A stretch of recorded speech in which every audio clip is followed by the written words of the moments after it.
Hello and welcome back. In this chapter, we will talk about communications and what kind of protocols are supported by the ATmega. But let's start with the most common one, and that is UART or USART, which you probably already used. Most likely, you wrote an Arduino program utilizing the serial class. Also, parity to check for errors and various transmission modes will be part of the chapter. Most importantly, I am going to show how to configure the UART communication. Ready? Let's get started. Having a look at the pinout, we have the UART here at RxD and TXD, which is a short form for receive and transmit data respectively. Also, the USART is the XCK pin additionally. Other protocols that will be handled in the next chapters are I2C here in green and SPI in dark blue. Okay, UART. UART stands for Universal Asynchronous Receiver Transmitter. In the ATmega, it is a hardware unit which takes in 8 bits of data if the buffer is empty. It serializes the data and sends it over one wire to the receiver, which reconstructs the 8-bit data. Once that is completed, it informs the CPU that a character has arrived by, for instance, an interrupt request. The protocol of UART is universal, which means that the data format and transmission speeds are configurable. It is asynchronous because the transmission can start at any point in time. It does not require a setup procedure, such as, for instance, a telephone connection in which a number is dialed and a connection is established before the data, that is, the speech, is transmitted.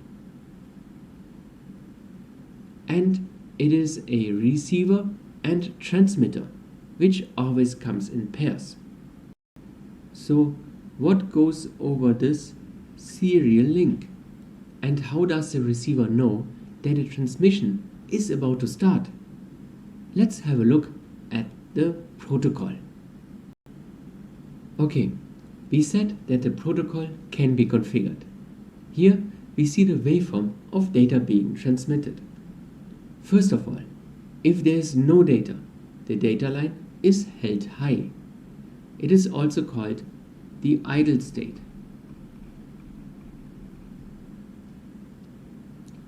If the transmission is to be started, the data line is pulled down to the ground. The receiver recognizes this change and knows that the transmission is about to start. Remember, the signal is asynchronous and can start without prior setup.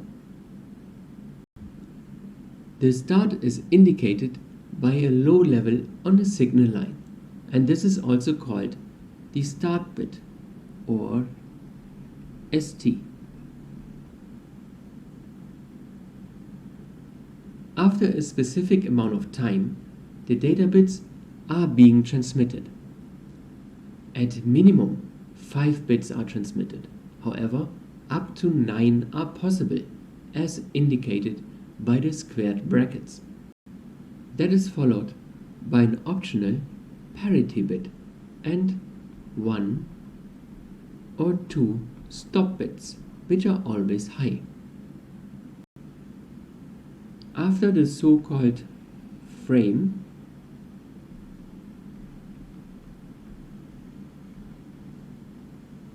the line either stays high to indicate the idle state or goes down again to indicate another start bit, and the process restarts. As you can see, that protocol is quite universal. We can configure the amount of data bits, the amount of stop bits, and if a parity is required. In addition, this time duration, for instance this one or this one, is also configurable. That means if I choose a shorter time, the transmission rate goes up. If I stretch that time, the transmission will be slower. That brings us to a few questions. For instance, how does the receiver know how many bits are received? Have a look at the following example. In both cases, the time in which the line is held on a low level is the same. However, I mark different speed settings in gray vertical bars.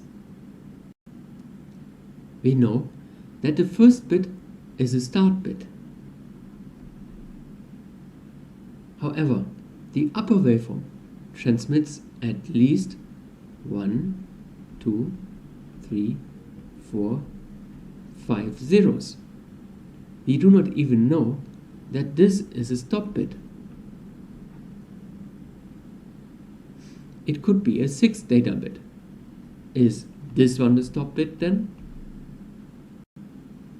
The lower waveform transmits at least 7 data bits, which are all 0. We do not know if this is the parity or a data bit. There are many uncertainties.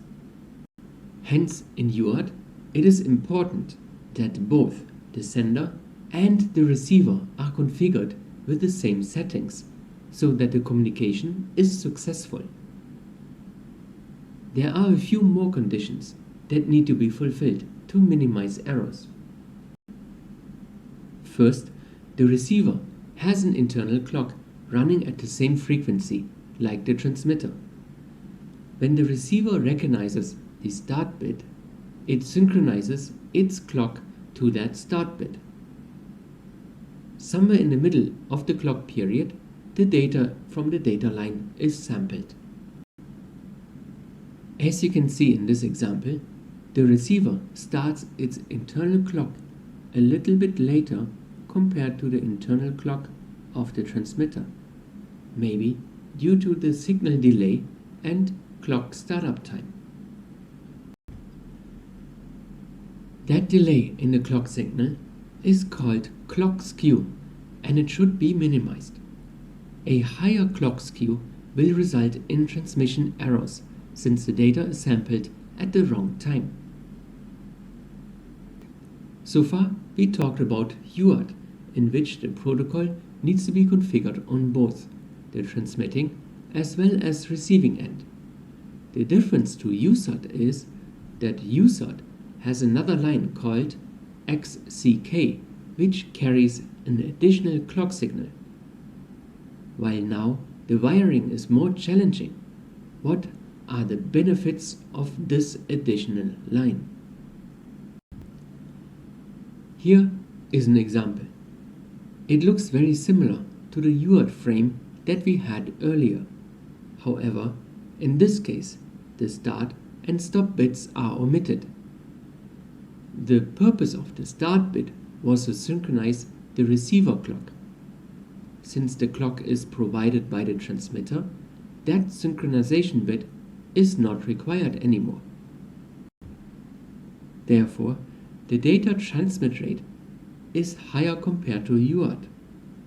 In addition, a major difference is that USART allows even higher transfer rates and clock frequencies, since the problem of clock skew in the receiver does not occur. That's all what I have about the USART. We are going to talk about the parity bit, what it does, and how to compute it. The ATmega allows to configure 3 different parities, that is, no parity, odd, and even parity. Mathematically, if the even parity is selected, all data bits are individually XORed, and that result is again XORed with 0. If the odd parity is selected, instead of the last 0, the data bits result is XORed with 1. Therefore, for the even or odd parity, the number of ones in the data bit vector needs to be even or odd respectively, hence the name. In this example, 1001 needs to be transmitted. So we have the start bit and then 1001. The even parity for the displayed data bits will be 0, since the data bits already contain 2 ones, an even number. The odd parity will be 1 to make the sum of ones of the data bit field and parity bit an odd number. If there is a bit flip during the data transfer, that is, a 0 is read as 1 or a 1 is read as 0, the receiver is aware that an error occurred and discards the entire frame. It is not possible to determine which bit flipped, nor can the receiver inform the transmitter that the frame was discarded, as the receiver has no transmitting capabilities. It is up to the program to react accordingly.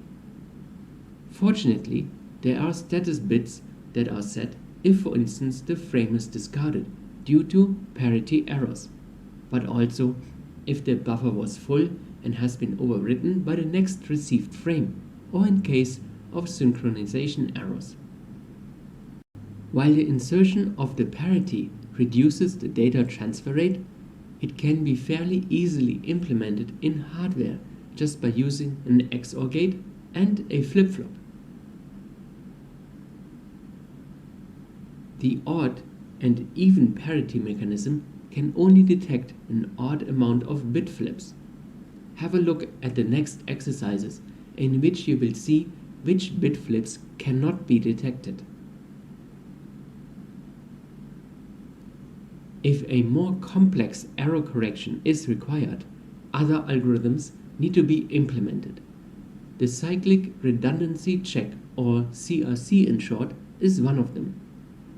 It is very common in USB, Ethernet, Bluetooth, SATA, but also in one wire, which I'm going to introduce in a chapter later in the course. That's all about the parity. Before starting with the configuration registers for UART, we have to briefly understand different transmission modes. First is full duplex, or just called duplex. In the duplex transmission, both MCUs can transmit at the same time. As you can see here, the transmission medium, that is these wires here, this one and for instance this one, is not shared among the TX-RX pairs. Every pair has its own transmission wire. That means that MCU 0 and 1 can send data at the same time. Another example would be the telephone. Both parties can speak simultaneously, and it's up to the party to make sense out of that conversation. Duplex is particularly effortless to achieve in UART. However, in USART, the clock is to be generated by the transmitter. However, in this case, both MCUs are able to play this role, but both cannot generate the clock at the same time, since the XCK wire is shared, indicated by these two arrows here. Therefore, a master whose task is to generate the clock is configured, and it transmits the clock to the slave. Based on that clock, MCU 0 and 1 can transmit. However, what happens if MCU 1 wants to transmit, but the clock is generated by the master, which is MCU 0? How does MCU 1 tell MCU 0 to start the clock? Also, we have duplex communication. What happens if MCU 1 wants to transmit while MCU 0 is already transmitting? These are all very valid questions. To be able to communicate in full duplex, the master must generate the clock continuously, no matter if an MCU wants to transmit or not. Since the data wire is held in a high state if the line from Tx to Rx is idle. In that case, the receiver always reads once. That brings us to the next question. How does the receiver know if the transmitter wanted to send data or the line is just idling? To distinguish the data from an idling state, so-called fill or dummy data needs to be defined. That dummy data is always used in case the transmitter has nothing to say. It can be any value. For instance, if your data is 8-bit, you can define an idle value within that data, indicating invalid data. Alternatively, if you require all 8-bit for your project, take the 9th data bit and configure it. Let's say if that 9th bit is 0, the data is always invalid. Compared to full duplex UART, USART becomes increasingly more complex. The continuously generated clock and discarding of dummy data results in an increased power consumption. Imagine that the receiver is always on its toes searching for valid data, while the transmitter is forced to blabber dummy data, although it does not have anything useful to say. Compared to UART, the receiver just waits for the start bit and can relax and lean back. On the other hand, USART allows higher transfer rates, so it is up to the developer to compromise. Simplex is another transmission mode, and it is the easiest of all. In this case, there is only one Tx-Rx pair, and like in this example, information always flows from MCU0 to MCU1. MCU1 has no means of contacting MCU0. Even in USART, it is clear who is the master and who is the slave, and there is no ambiguity. In half duplex, there are two sender and receiver pairs. However, they share the data link. Hence, while one pair is using the link, the other pair has to wait for the link to be free again.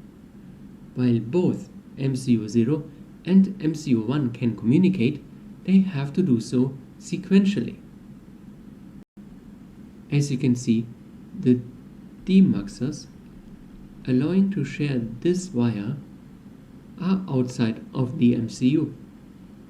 The ATmega has no hardware support for this transmission mode, and hence external hardware could be required to implement this functionality.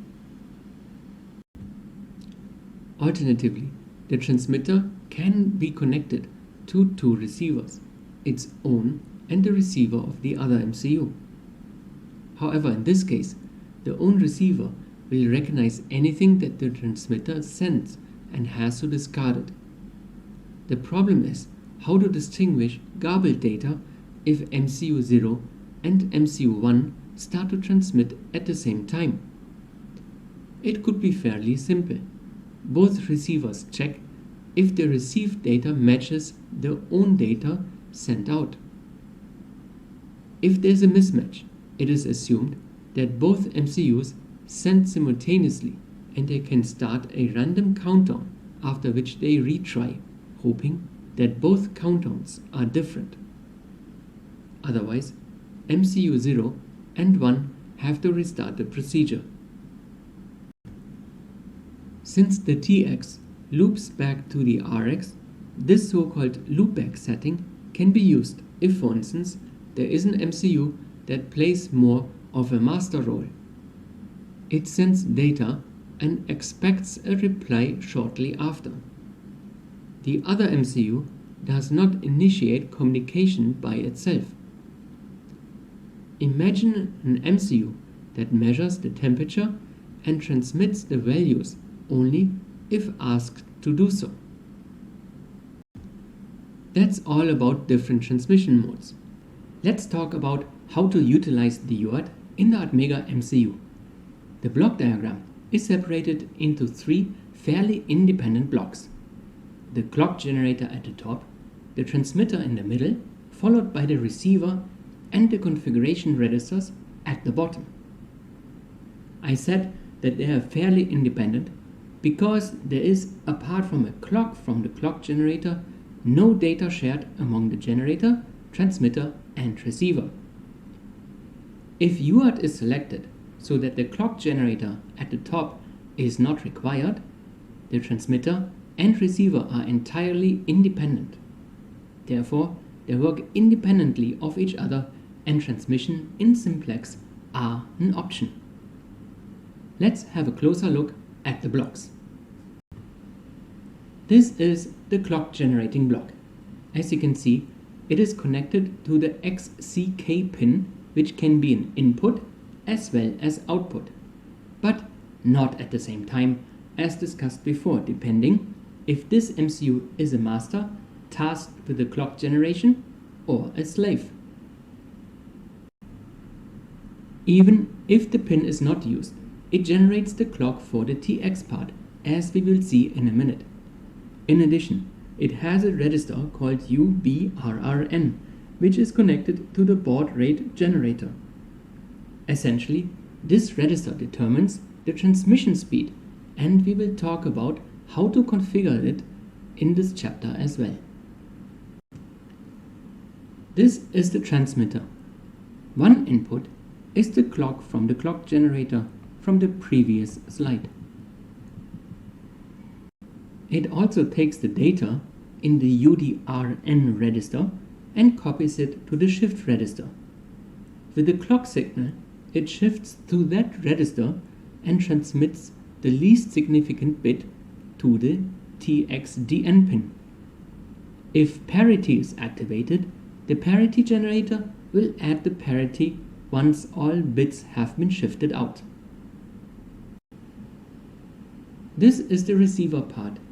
It can take the clock from the clock generation module through these wires, but it can also generate its own clock required in UART mode using the clock recovery module. Apart from a parity checker, it also has a receive shift register. Similarly to the shift register of the transmitter side, it shifts in the received bits. Once completed, the data will be available in UDRN. But hang on, the receiver had also a register with the same name, UDRN. This is an interesting implementation. If the developer writes to the register UDRN, the data will be copied to the UDRN in the transmitter. If the developer reads from UDRN, the data from the receiver is delivered. Two different registers, two different memory operations, one name. Let's talk about how to set up the UART or USART for the ATmega using the configuration registers. Since UART is more common, I will focus on those settings. In addition, the following slides provide a small summary of all the settings. Therefore, I am adding those to the resources folder of this session. This is the first control and status register. Since this register mixes control and status information, it is important to note that if the developer changes the settings, the status bits need to be reset as well. Okay, what do we have here? Bit number 7 is the receive complete bit. It is set if UDRN contains valid data.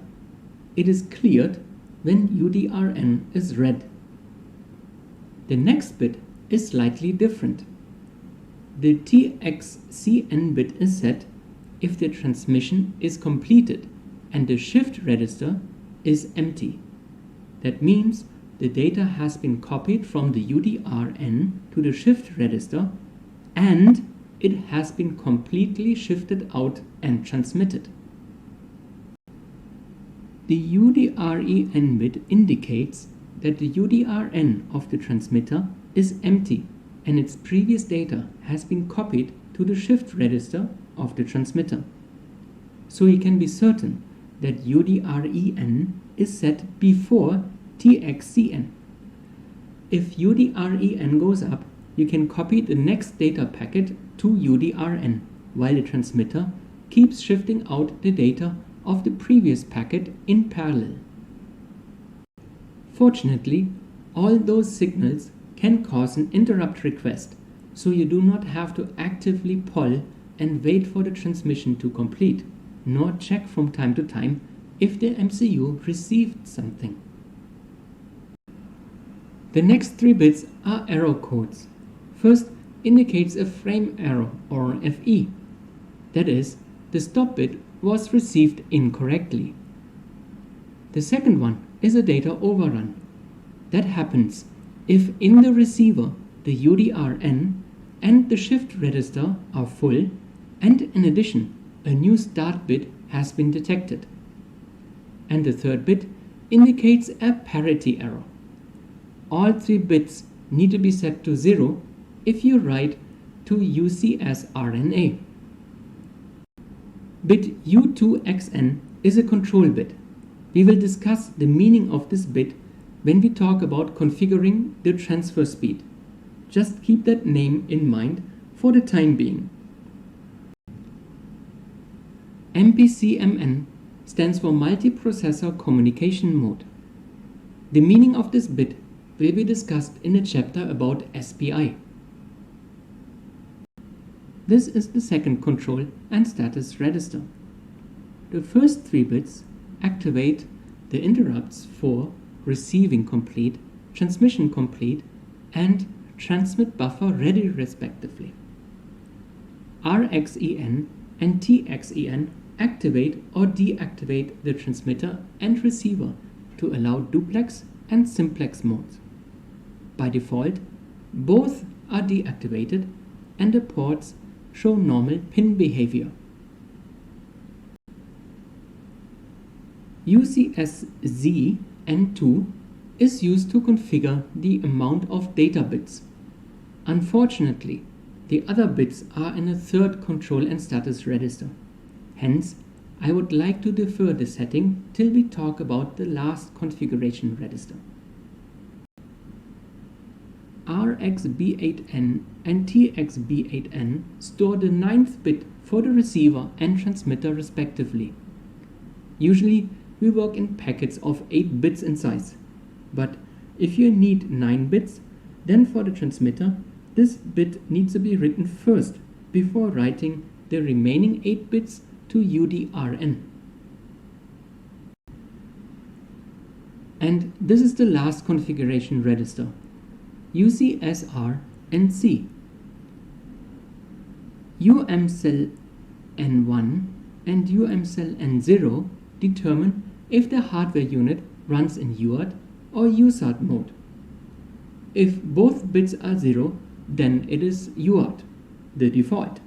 If it is 0, 1, then it will be USART. UPMN1 and 0 configure the parity.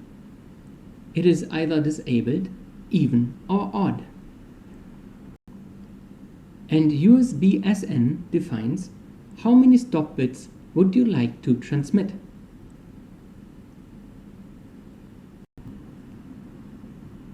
The second last setting defines how many data bits you have.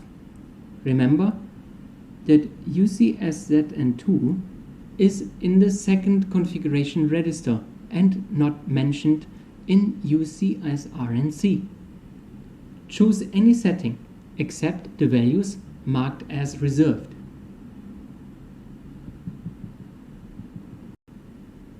The last setting defines the clock polarity. Set this bit to 0 if UART is used. I would like to defer this setting till the chapter about the SPI protocol, in which the clock polarity becomes important. So much now. It defines at what edge of the clock the data is to be sampled, that is, read from the data line, the rising or falling edge, and it is only important in the USART mode. That's all about the configuration registers. except one setting, and that is the transfer speed. Not all arbitrary speeds are possible. It depends on the system clock and the values in UBRR, which is in the clock generator, and U2X that we deferred in the last session. You probably heard about transfer speeds such as 9600 baud or 115200 baud. Strange numbers. Where are they coming from? The value for the UBRR can be computed as a fraction of the system clock frequency divided by n into the desired baud rate minus 1. The n can have two values. N is 8 if U2XN in the configuration register is set, or it is 16 if U2XN equals 0. Therefore, U2X essentially doubles the transfer rate. However, on the flip side, it also halves the time at the receiving end to recover the clock and data. Often, the result of this fraction is a rational number, but UBRRN requires an integer. That's why you have to round up or down the result to the nearest integer. Depending on how far the rational number is away from that integer, an error is introduced. What do I mean by the error that is introduced? The clock that is generated out of the setting in UBRR might not match exactly the desired transfer speed. Imagine you set the transmitter to exactly 9600 baud and the receiver to about 9723 baud. There might be an error because the receiver will expect the data to arrive faster. Maybe the receiver has a system clock that does not allow to be closer to 9600 baud. Remember that the clock skew should not be more than 10%. Let's have a look at an example. Given is the system clock frequency of 4 MHz and the desired baud rate of 38,400 baud. There will be two options available. Either U2XN will be 0 or 1. Let's see what the values in UBRR need to be for both cases. Therefore, UBRR is equal to two cases. One case for U2XN equal to 0 and the other case for U2XN equal to 1. First, the U2XN equal to 1. We have the clock frequency, that is 4 into 10 to the power of 6 Hertz, divided by 8, that is the n, which can have two values, 8 and 16, depending on U2XN, into the baud rate,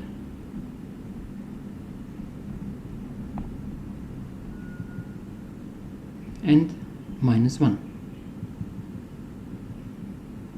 This results in about 12.02083. This is a rational number. However, UBRR only accepts integers. That means we have to round this number down to 12. Therefore, the double lines indicate the rounding. This is equal to 12 for U2XN equal to 1. We have to do the same for U2XN equal to 0. In this case, will be again the frequency divided by 16 into the desired baud rate, minus 1. Rounding, the fraction is around 5.51041, and again we have to round it up or down. In this case we round it up, and is equal to 6 for U2XN equal to 0. Since we cannot store this number in UBRR, but have to store this number, an error is introduced. Let's compute the error. So the delta is equal to, again, two cases. That is the rounded value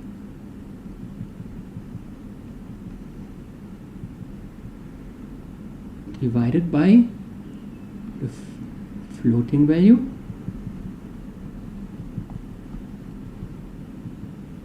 minus 1, and we take the absolute value and we want to have percentage. That means I multiply it with 100%.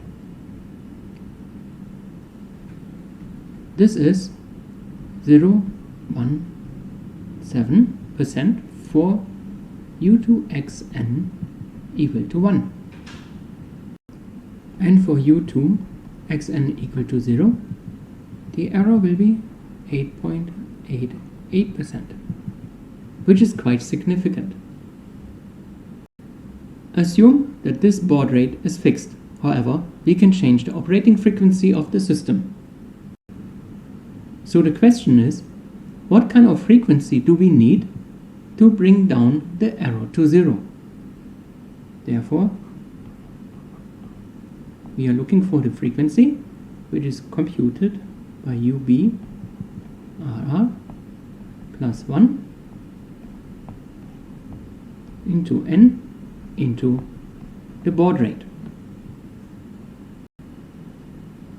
For U2xn equal to 1, in which we set UBRR to 12,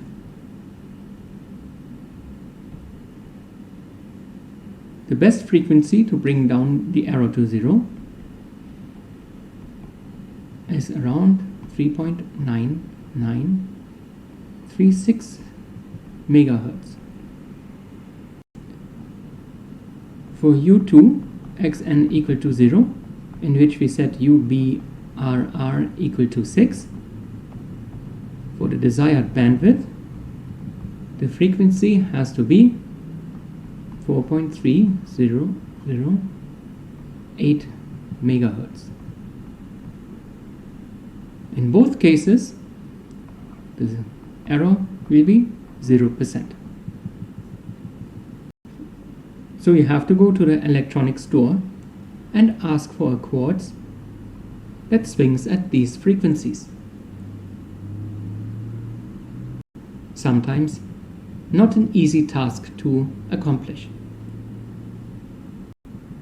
To help the developer to compute the values in UBRR and the error, there are tools available. An online tool is Warm Food AVR Baud Rate Calculator. Another offline tool is avr-gcc. The link to both tools are in the resources folder on the right. In the program, setbaud.h can be included, which issues a warning if the selected settings will cause an error rate above the tolerance threshold. And I would like to lose a few words about the unit baud. Originally, that term comes from the time of modems, in which the digital bits were modulated into sounds and tones and vice versa. Or in other words, the task of the modem was to convert the digital bits into analog tones, or also called symbols, and vice versa.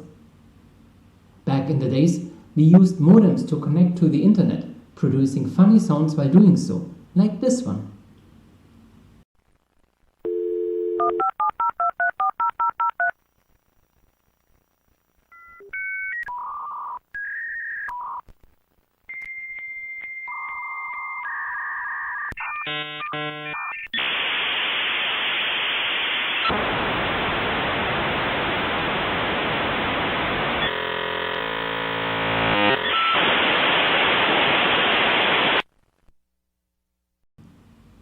The transfer speeds were in the range of 3429 symbols per second, or baud for instance. However, since every analog symbol could carry 6 to 10 digital bits, the resulting speed was around 33.3 kilobit per second. You see that technically speaking, baud represents symbols per second and has nothing to do with bits per second. Nowadays, however, many use the unit baud interchangeably with bits per second. That's all about transmission speed computation. In this session, we implement our first communicating program together before heading to the exercises. So head over to the directory, course, and then UART and blink in the VirtualBox image, or have a look at the code in the attached resources folder. Welcome to the practical exercise. For that we have to go to course, UART and blink. In this directory I already prepared a blinking UART.c and a makefile.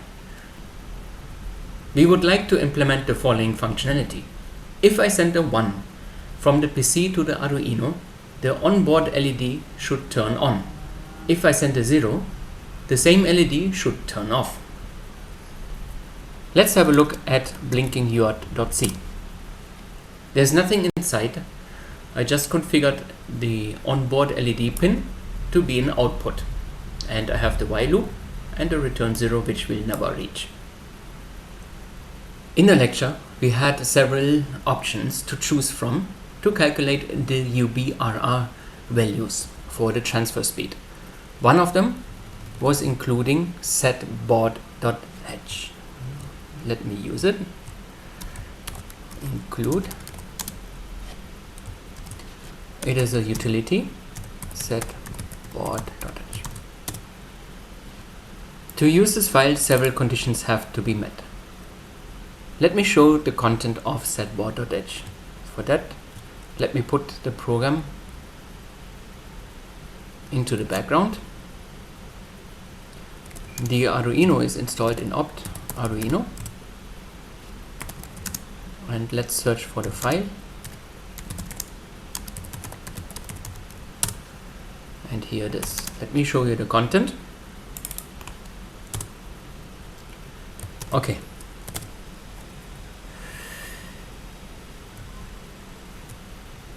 So it is a helper. It provides helper macros for the baud rate calculations, and the F CPU, that is the CPU frequency, need to be set. Then a baud need to be defined, and then the set baud can be included. What does it provide? It provides three values, that is UBRRH, UBRRL underscore value, and use 2x. This is basically a sample program. Okay, let's implement that. Let me put this into the foreground again. FCPU is defined during compilation, so I don't have to set it here, but baud is not, so we do define baud and then any speed that you like. For instance, I choose 9600. So let's implement a function that initializes the UART. For instance, let's call it UART init. In this function, I configure first the transfer speed.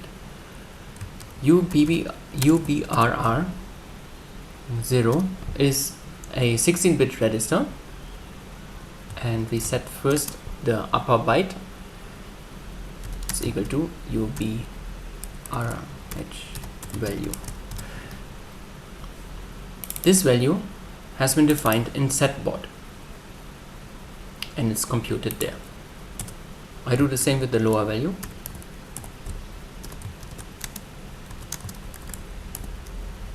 UBR.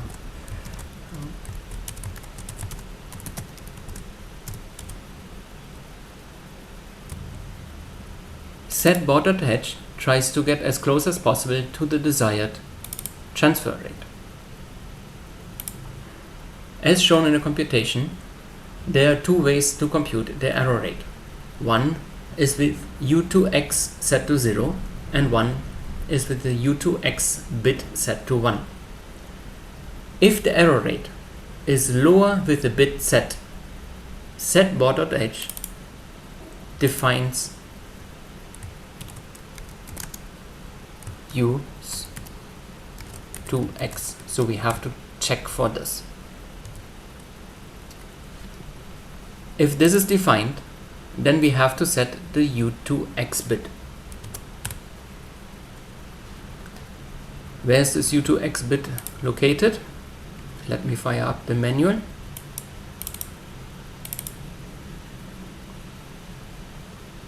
Table of content.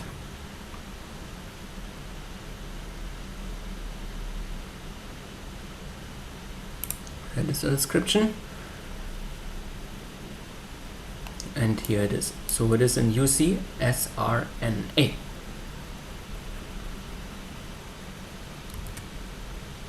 Therefore, UCSR0A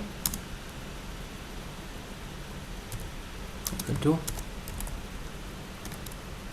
U2X0.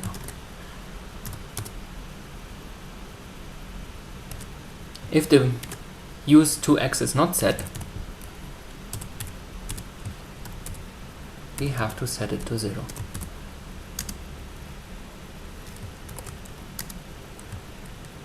Not PV U2X0.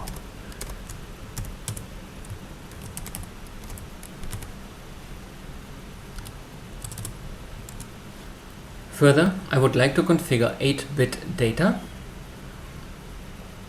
Let me check the manual where the 8-bit data is located. Here it is. So we have to set UCSZ01 and UCSZ00 to 11, and this is set to 0 by default. And these two bits are in UCSRNC. Alright. UCSR0C equal to bit vector of UCSZ01, if I remember correctly, and bit vector of UCZ00. In addition, we have to activate the receiving part, which was this bit in UCSRNB. This bit indicates that the receiver is enabled and I want to use interrupts. Therefore, I have to activate this bit as well, which is then RX complete interrupt enable. S R0B.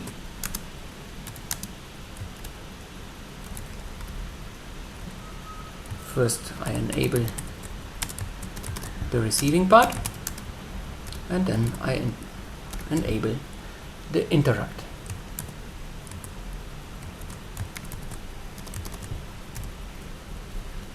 So now the receiver is enabled and the interrupt is enabled. That means I need a interrupt subroutine.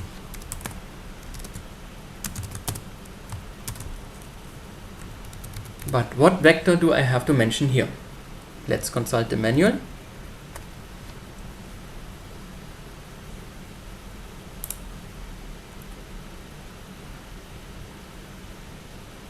Interrupts for 328p.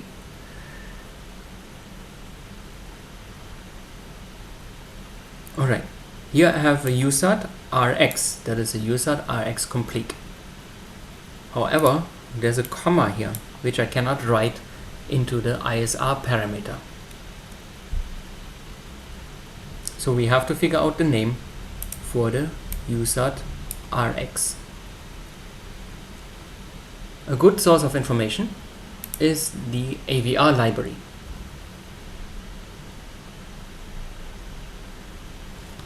AVR library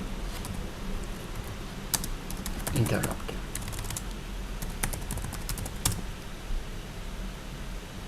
First link. When you scroll down a little bit, all the interrupts are mentioned. This shows them the device where the interrupt is available. Let's search for UART. It's alphabetically, so here we have the timers. Alright, here we have a UART 0RX. That sounds already very nice. Let's see.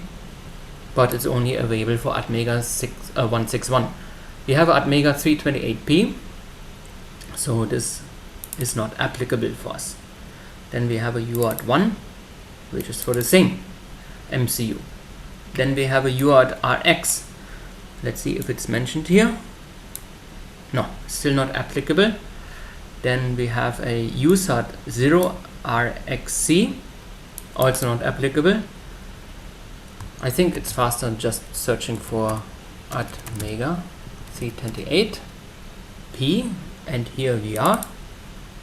We have a USART RX vect, which is a USART RX complete. So this is our ISR parameter.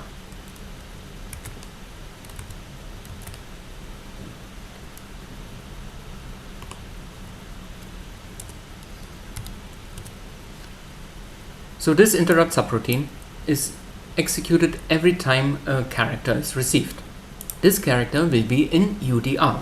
So let's read it out. It's an 8-bit register. So I have an unsigned char received UDR0, which will then contain the received character. If received is equal to the character 1, the onboard LED should be turned on, which is port B.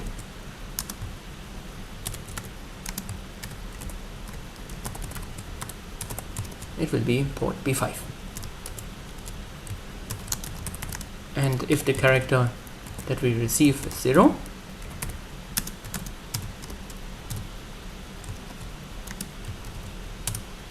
then the LED should be turned off. So I AND this with not bit vector of port B5. Any other character received, we don't do anything. Please note that I'm not checking here for 1. I check for the ASCII character 1 and not for the integer 1, like this. I'm checking for the ASCII character. That means I have to use the single quotes here.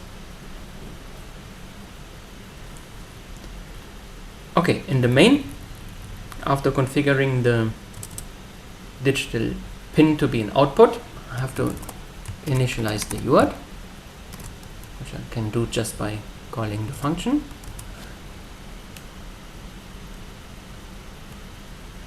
And I activate the global interrupts.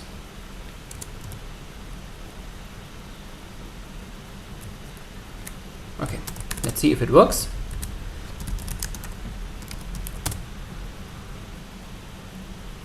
Oh, sorry, I'm in the wrong directory.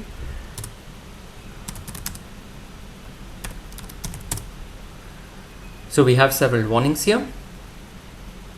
So one warning is, for instance, this SEI. I forgot to include the interrupt file. Interrupt. Let's see what happens now. Okay. So the compiler suggests parentheses around the assignment used as a truth value. Oh, good that this warning is there, because this should not be an assignment but a comparison. So as you can see, I forgot one equal sign there. See, warnings are very, very useful. Make build. Let's see if we defined the right interrupt vector For that, I do an object dump of blinking UART ELF, which contains the interrupt vector table. I assume that this is the interrupt for receiving through the UART. It should be then vector 18, starting counting from 0. Consulting the manual, it's here 19 because it starts counting from 1. So it seems we got the right interrupt vector. Let's upload and let's try it out.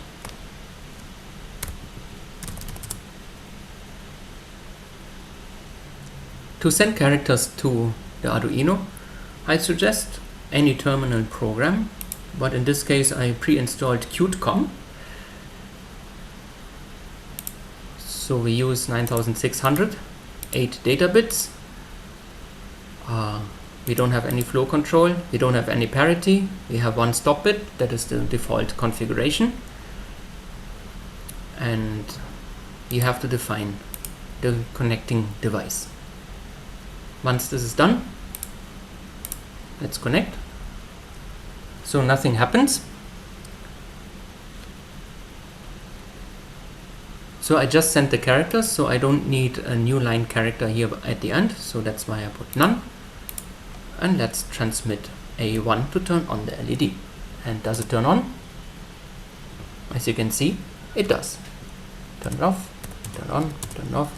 Let's see if I can make it blinking. Okay, that was too fast. So what if I send more characters like this? It is probably too fast to see.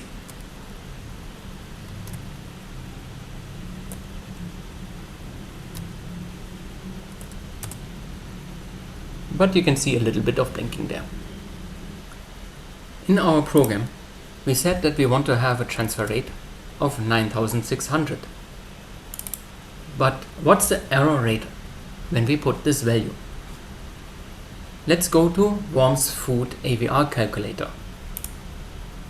I already put the bookmark here, but I put the link again into the resource folder.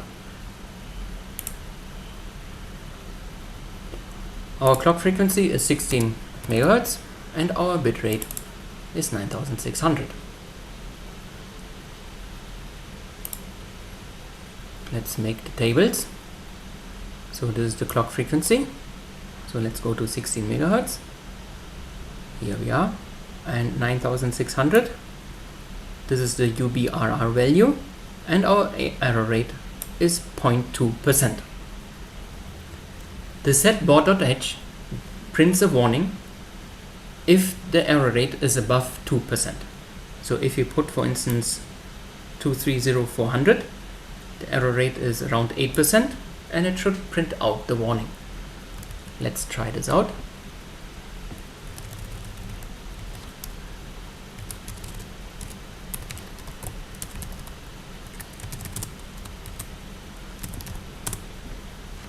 And here is the baud rate achieved is lower than allowed.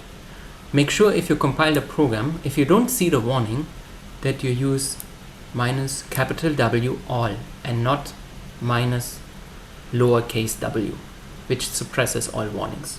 To print all the warnings, use this parameter for avr-gcc. So Worm Food already told us that even 9600 is not exactly, but we have a little error. So what transfer rates are actually possible? For that we have to mark this one and make the tables. Now we get all the values for 16 MHz and all the UBRR values. So somewhere around 103 should be 9600.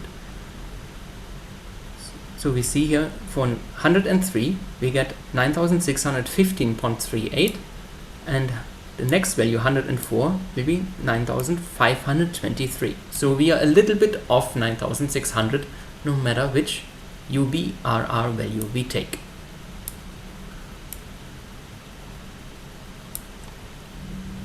That concludes the practical session. Make sure that you have a look at the next exercise in which you have to use the transmitter as well to return a string that has been sent to the Arduino. I'm hoping you're going to have fun in the exercise. If you get stuck somewhere, I'm attaching the solution as usual. In this chapter, we did quite a bit.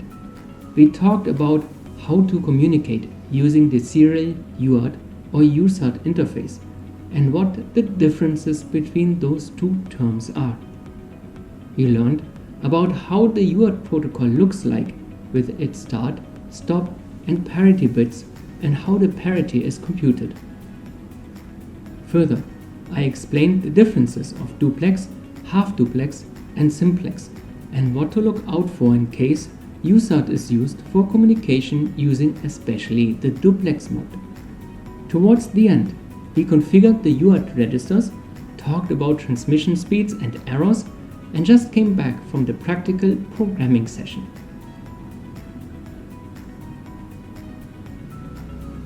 In the next chapter, we continue with the next protocol in our list, I2C, or also called TWI.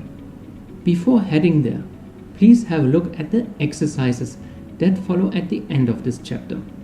See you in a bit, and thanks for watching.